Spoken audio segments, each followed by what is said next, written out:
Bonjour, c'est Ursule encore. On est le 10 juillet 2018.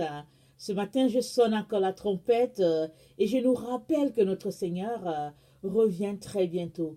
Alors, il est important qu'on puisse se préparer. Alors, on parle souvent de préparatifs. Oui, il y a les préparatifs spirituels, mais il y a aussi les préparatifs physiques, n'est-ce pas? Parce que Jésus-Christ nous a bien dit que avant qu'il ne vienne, alors il y a beaucoup de choses qui vont se passer. Euh, il dit, quand vous allez entendre qu'il est à cet endroit, n'y allez pas. Quand vous allez entendre qu'il est par ici, n'y allez pas. Il y a plusieurs personnes qui vont venir et qui vont dire que euh, je suis celui qui a été oint. Je suis le Christ. Le Christ, c'est loin. Alors, je suis celui qui a été oint et tout. Il y aura des miracles un peu partout. Jésus-Christ a dit, ne croyez pas à tout cela parce que la séduction sera tellement, tellement répandue. Alors, la question est celle-ci.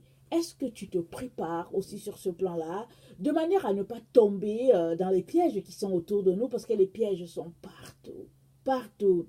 Alors, moi, écoutez, chaque jour, si le Seigneur ne m'envoie pas un discernement assez spécial, je suis souvent, je ne sais pas très bien si j'ai en face de moi quelqu'un qui me dit la vérité ou bien si je suis tout simplement devant quelqu'un, un falsificateur. Alors, je viens vraiment nous encourager à nous préparer sur ce plan-là. Et ça demande qu'on marche dans la vérité.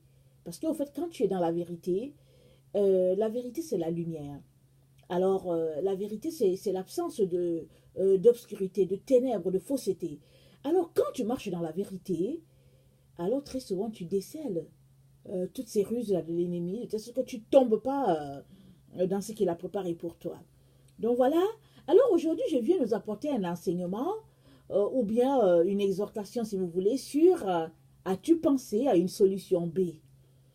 Donc voilà, ces derniers temps, écoutez, depuis que je parle en ligne, ça fait déjà un an passé, je ne manque pas de ramener le fait que le Seigneur Jésus-Christ revient chercher une épouse qui est préparée et qui est prête. Et il ne cesse de nous donner des messages comme ça, nous demandant au fait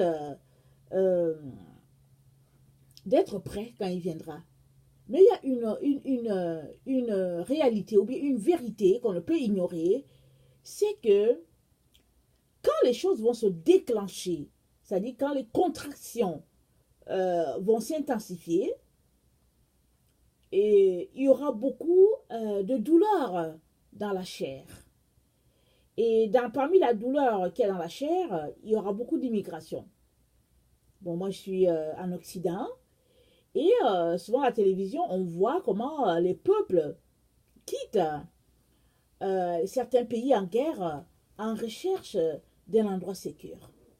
Si je prends l'exemple un peu de la Syrie, ces dernières années, peut-être les 5 dernières années, on a vu ce mouvement-là, alors qu'avant les Syriens, c'était des personnes qui étaient chez eux, et puis, voilà, tranquille, et puis peu immigrés. Et là, on a commencé à voir l'immigration par masse des Syriens, et je passe à côté de l'immigration de plusieurs Africains qui prennent les bateaux en direction de l'Occident, et puis bon, plusieurs périssent. C'est difficile à regarder toutes ces choses-là. Alors ça, c'est comme une immigration forcée, c'est-à-dire c'est comme la situation des deux lépreux dans je ne sais pas dans quel livre, mais c'est quand Israël était en guerre, c'est dans Roi. Si j'ai bonne mémoire, je pense que c'est dans Deux Rois. Alors Israël était en guerre avec la Syrie. Et finalement, les deux lépreux, ils ont dit, écoute, ils se sont dit l'un l'autre, si on reste ici, on va mourir. Alors, bon, on va aller dans le camp des Syriens et puis bon, on va se trouver quelque chose à manger. Or, ce jour-là, Dieu avait décidé de livrer la Syrie entre les mains d'Israël. Alors, à chaque fois que les lépreux se déplaçaient, leurs pas faisaient un bruit comme un bruit de plusieurs troupes, de plusieurs soldats ou bien des chars de guerre. Alors, dans le camp des Syriens, on entendait que les Israéliens arrivaient, on entendait les bruits de pas, et c'est des bruits énormes. Les Syriens ont fui. Alors, c'est comme ça que les deux lépreux sont arrivés, et puis ils ont trouvé à manger, ils se sont bien servis. Après, ils ont dit, ben, il faut quand même qu'on informe notre communauté, Parce que si le roi apprend ça, ce ne sera pas bien pour nous. Il sera puni. Alors ils ont informé que les Syriens sont partis. Et c'est comme ça qu'Israël a pu venir se servir de nourriture parce que depuis qu'ils étaient assiégés, c'était difficile de trouver à manger. Alors depuis qu'ils étaient assiégés par les Syriens. Alors, donc ces personnes-là qui immigrent en direction d'un endroit là où il y a plus de sécurité, se disent qu'au lieu de rester dans une zone de guerre, on va mourir. Alors, de toutes les manières, on est déjà mort. Alors qu'on meurt en mer, dans un bateau de fortune, ou bien qu'on meurt là-bas en Occident, parce que, bon, voilà, on se sert à manger dans des endroits pour personne a besoin. Ils disent on est déjà mort anyway, et puis bon, ça ne change rien. De toutes les manières, on reste ici, on est déjà mort, on va en bateau, on est déjà mort, on arrive là-bas, on est mort, alors ça ne sert à rien. Alors c'est comme ça que les gens réfléchissent. Et donc on est là, on regarde ça à travers la télévision montre ça, et on voit vraiment beaucoup de déplacements de personnes par-ci par-là, c'est-à-dire qu'ils n'avaient pas planifié ces choses-là. Et subitement, bon, il faut partir, il faut mettre la vie des enfants en sécurité. Mais ce qu'on doit comprendre, c'est que pour le moment, il y a un semblant de sécurité dans certains pays du monde. Mais très très bientôt, la détresse elle sera partout. Il n'y aura pas un pays sur cette terre qui ne sera pas en détresse. Alors, si Jésus-Christ nous dit de nous préparer, c'est parce que peu importe l'endroit où tu es, tu as besoin d'être avec le Seigneur. Être avec Jésus, c'est le seul endroit sécuritaire. Alors que tu vives ou que tu meurs, tu sais que tu es avec Jésus. Mais maintenant, suppose que tu es en sécurité à quelque part. Je ne sais pas, peut-être au Japon, peut-être aux États-Unis, au Canada, en France, je ne sais pas. Est-ce que tu as pensé, par exemple, que les troubles pourraient aussi arriver à cet endroit? Et si oui, est-ce que tu as pensé à une solution B? Parce que il y aura encore une immigration. Il y aura encore un déplacement très très bientôt de plusieurs personnes, peut-être en direction de l'Afrique encore, ou bien en direction d'un endroit plus sécuritaire. Vous savez qu'en Occident, on a l'hiver, et puis on a la neige, on a ces moments de froid là, on a des périodes en Occident où on ne peut pas cultiver. C'est difficile. Il y a la glace partout, on ne peut rien faire. Et en Afrique, il n'y a pas à manger peut-être dans certains endroits, mais on peut aller planter piquer notre riz, parce que ma mère a cultivé le riz. On peut aller s'aimer peut-être des grains de maïs, le mil, des choses comme ça, des arachides, et vivre peut-être pendant un certain temps, attendre que la récolte arrive. Pourquoi j'ai dit ça? Parce que quand l'antichrist va prendre contrôle, où est-ce que tu vas trouver à manger? Parce que c'est dit qu'on ne peut pas acheter, on ne peut pas vendre. On ne peut rien faire. L'antichrist va régner en maître souverain sur toute la planète Terre. Mais encore, des personnes qui réussiront à se cacher par-ci, par-là, et puis jusqu'à ce que, bon, s'ils sont chrétiens, Jésus vienne les chercher, et puis ils vont vivre l'enlèvement. Alors, je dis ça parce que très bientôt, on devra se cacher. Parce que les gens qui sont appelés à vivre dans la tribulation, ils seront obligés de se cacher ou bien ils seront livrés. Et les gens vont se retrouver, par exemple, à aller vers, par exemple, la Croix-Rouge. Mais à la Croix-Rouge, on ne sait pas ce qui va se passer là-bas. C'est sûr qu'ils seront pour le gouvernement en place. Alors, si, par exemple, on veut donner le signe de la bête à ceux qui sont logés, nourris par la Rose-Croix, exemple. Pas la Rose-Croix, mais la Croix-Rouge, excusez-moi. Et puis les gens qui sont pris en charge par la Croix-Rouge disent non, moi je ne veux pas qu'on m'injecte. Alors, qu'est-ce que tu vas faire? Tu vas passer de l'autre côté. On va faire la séparation entre les personnes, on va te mettre de l'autre côté. Et puis, il faudra que, comment on appelle ça? On va te mettre de l'autre côté. Et là, on va commencer à te torturer. Et ça fait partie Et peut-être que tu vas mourir comme un martyr à cause de Jésus. Peut-être que pour une affaire de pain, tu vas vendre ton âme en disant que non, je veux du pain, alors piquer et puis je veux manger. Mais le problème est que tu vas finir par mourir anyway. Parce que le seul endroit de sécurité, c'est en Jésus. C'est le cœur, c'est être dans le cœur de Jésus, c'est avoir accepté Jésus-Christ dans ta vie. Ça, c'est le seul endroit de sécurité. Il n'y a pas un autre endroit de sécurité sur la terre. Il n'y en a pas. Pour le moment, là où je suis, il y a un peu de, il y a la paix, je peux dire. Il y a la paix. Il n'y a pas de problème, il n'y a pas de trouble. Mais ça, je sais que ça ne sera pas toujours comme ça. Je sais que ça ne sera pas toujours comme ça. Alors, as-tu pensé à une solution B? Parce qu'il est important, et regardez, je vais lire un tout petit passage, c'est pas long, vous le connaissez très bien, c'est dans Matthieu 25, c'est dit, alors le royaume des cieux sera semblable à 10 vierges qui, ayant pris leur lampe, allèrent à la rencontre de l'époux. 5 d'entre elles étaient folles, 5 étaient sages. Les folles, en partant, en prenant leur lampe, ne prirent point d'huile avec elles, mais les sages prirent avec elles leur lampe de l'huile dans les vases. Alors, vous voyez, il y avait 10 femmes, 5 ont été prévoyantes. Elles ont pris de l'huile parce qu'elles se sont dit qu'on ne sait jamais, au cas où. Alors, je vais encore lire un autre passage qui dit, c'est Matthieu 24, à partir du verset 21, c'est dit, alors la détresse sera si grande qu'il n'y en a point eu de pareil depuis le commencement du monde jusqu'à présent, et qu'il n'y en aura jamais. Et si ces jours n'étaient abrégés, personne ne serait sauvé. Mais à cause des élus, ces jours seront abrégés. La détresse sera si grande. Alors, les gens vont se bousculer dans les aéroports. Vous pouvez être sûr de ça. J'ai un rêve là sous la mer et c'était terrible dans les aéroports. Il y a quelque chose qui s'est passé et subitement, tout le monde voulait retourner, rentrer à la maison, retourner en direction de l'Afrique ou bien d'un pays chaud. Ça se bousculait à l'aéroport. Et c'était terrible. Et il y avait des gens armés, en fusil, avec les banderoles de Allah sur le front. Et c'était vraiment quelque chose. Et j'ai eu un autre rêve où, quand le Seigneur a voulu me sensibiliser, ça c'était en 2004, disons ça fait 14 ans de cela, et le Seigneur voulait m'informer que, en mon temps, de mon vivant, je veux voir ces choses-là. Il ne faut pas que je pense que le temps où l'Antichrist va venir, c'est très lointain. Non. Alors Jésus m'a donné un rêve. Alors les gens avaient des banderoles, c'était écrit au nom de Allah sur leur front. Ils avaient des fusils en main et ils étaient habillés en noir.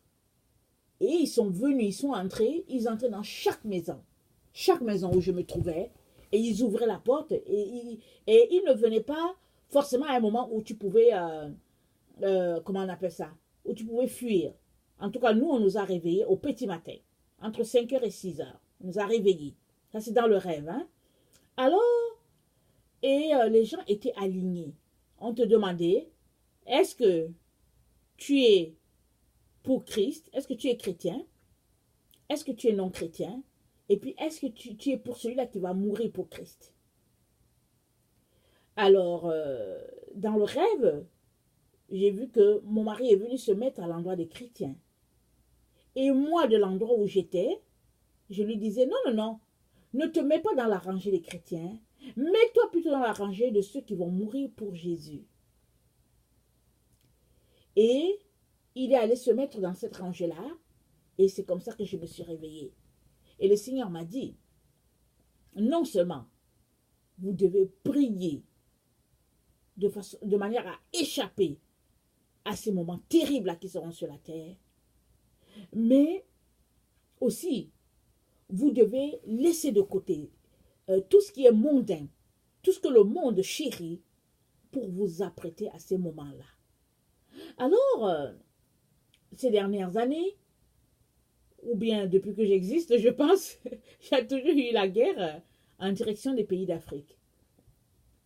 Et il y a plusieurs pays, plusieurs personnes d'origine africaine qui ont traversé pour venir en Occident, des personnes aussi d'origine arabe qui ont traversé. Et bon, il y a aussi, je connais aussi des amis du Vietnam et puis qui ont vécu toutes sortes d'histoires. J'ai étudié avec, quand j'étais à l'université, avec des personnes du Vietnam et on sait tous ce que la guerre du Vietnam a été. Alors, là, on a l'impression qu'on est un peu en sécurité.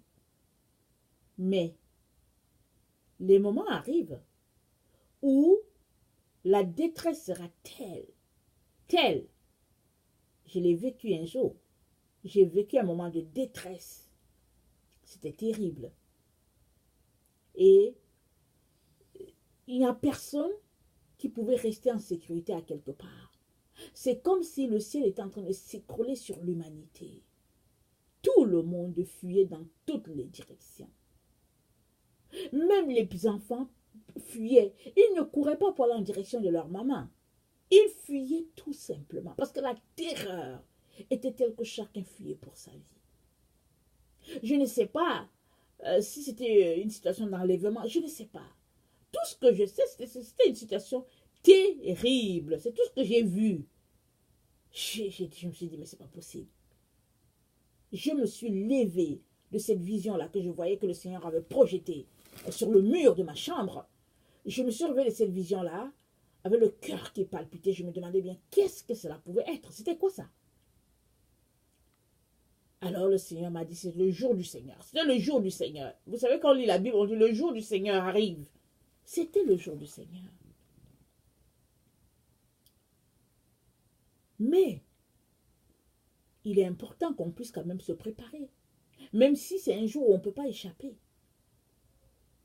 Parce que souvent, on est là, on sent qu'il y a des choses qui ne vont pas très bien et puis on échappe. Lors de la Shoah, il y a des personnes qui ont échappé, qui ne sont pas passées par le four crématoire de M. Hitler, parce que les personnes ont senti que le vent avait tourné. Alors, elles ont peut-être fait des petits voyages, elles ont quitté l'Europe de l'Est pour aller comme en direction de la France, comme pour une petite visite, et puis de là, ils ont fait les faux passeports, ils ont traversé, ils sont venus en Amérique du Nord. Et c'est comme ça que certaines personnes ont échappé, d'autres sont partis, avaient l'intention de se faire rejoindre par la famille après, et puis bon, la famille n'est jamais arrivée, et puis ils sont passés au four. Alors, tout ça pour dire que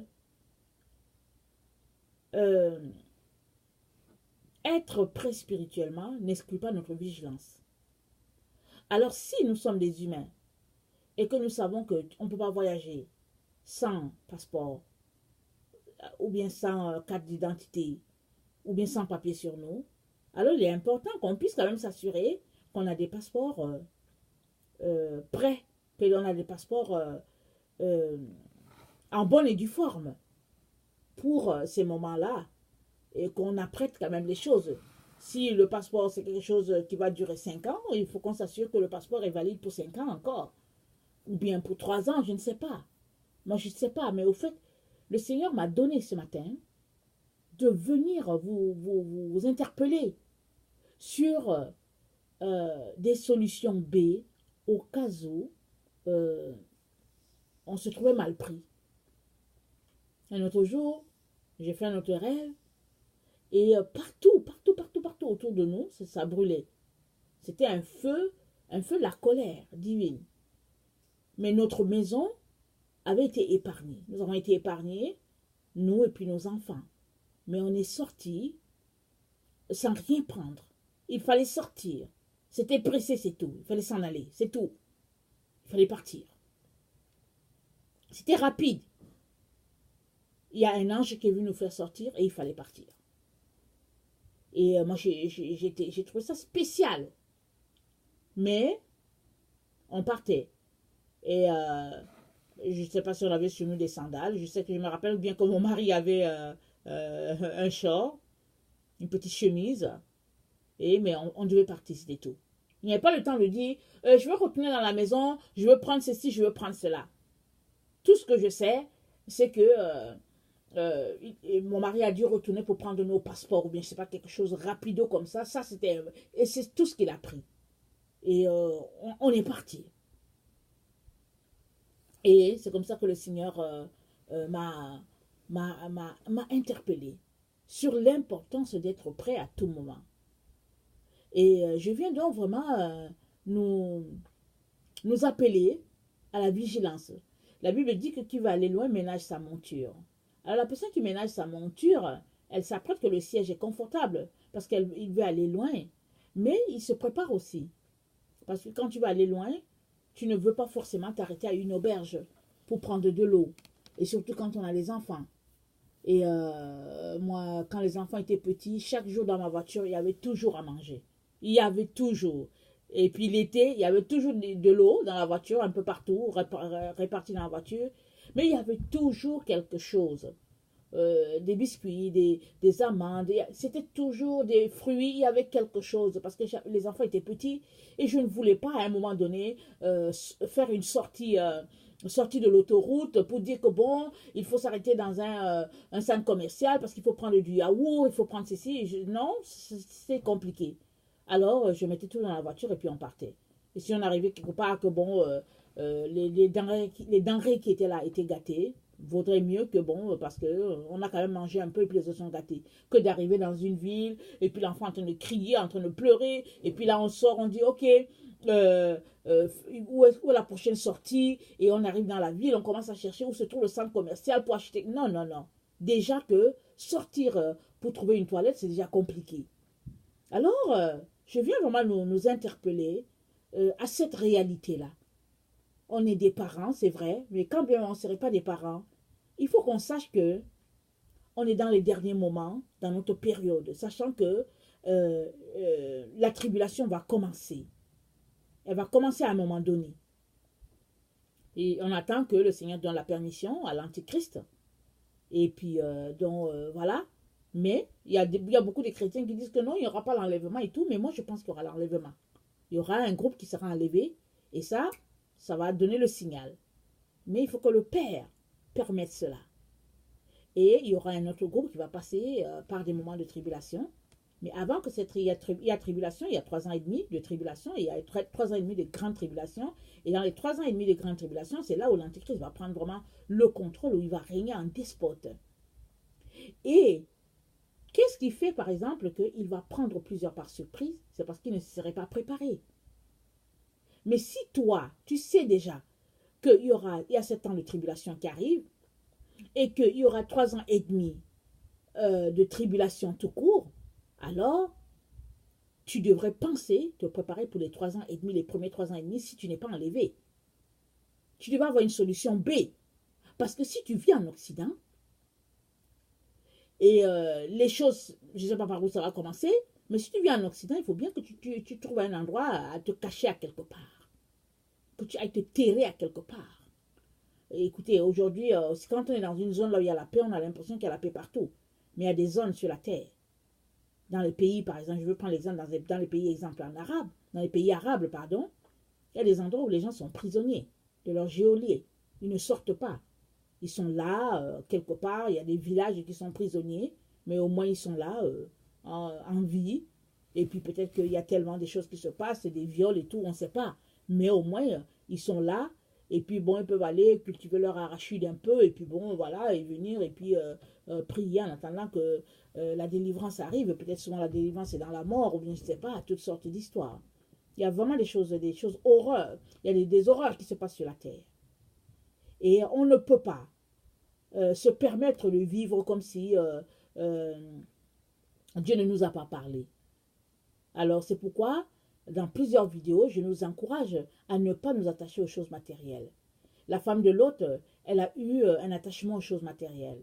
De telle sorte que, quand bien même l'ange les a fait sortir, elle a encore regardé en arrière, alors que Dieu avait dit de ne pas regarder, de ne pas se retourner pour regarder, parce que Dieu ne voulait pas qu'elle soit témoin pour raconter comment le feu a brûlé la ville. Mais elle s'est tournée pour regarder, elle est devenue du sel. Mais pourquoi elle a regardé? Elle n'a pas craint le Dieu de l'éternel, elle n'a pas craint le Dieu Tout-Puissant, Jéhovah. Elle n'a pas craint. Peut-être que c'était une femme de la zone de là-bas, je ne sais pas. Je n'ai pas étudié l'histoire de l'autre. Mais toujours est-il qu'elle a regardé en arrière. Mais quand on craint Dieu, quand Dieu parle, quand on sait que l'ange est venu nous faire sortir, on ne dit pas regarder derrière, mais tu ne regardes pas, tu bandes même tes yeux même. Tu dis non, non, non, c'est bon.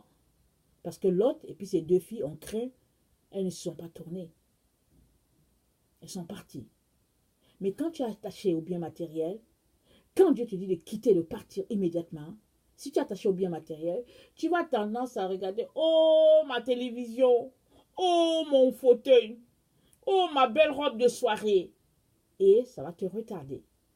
Mais si tu es juste attaché à ton Jésus, Jésus est dans ton cœur.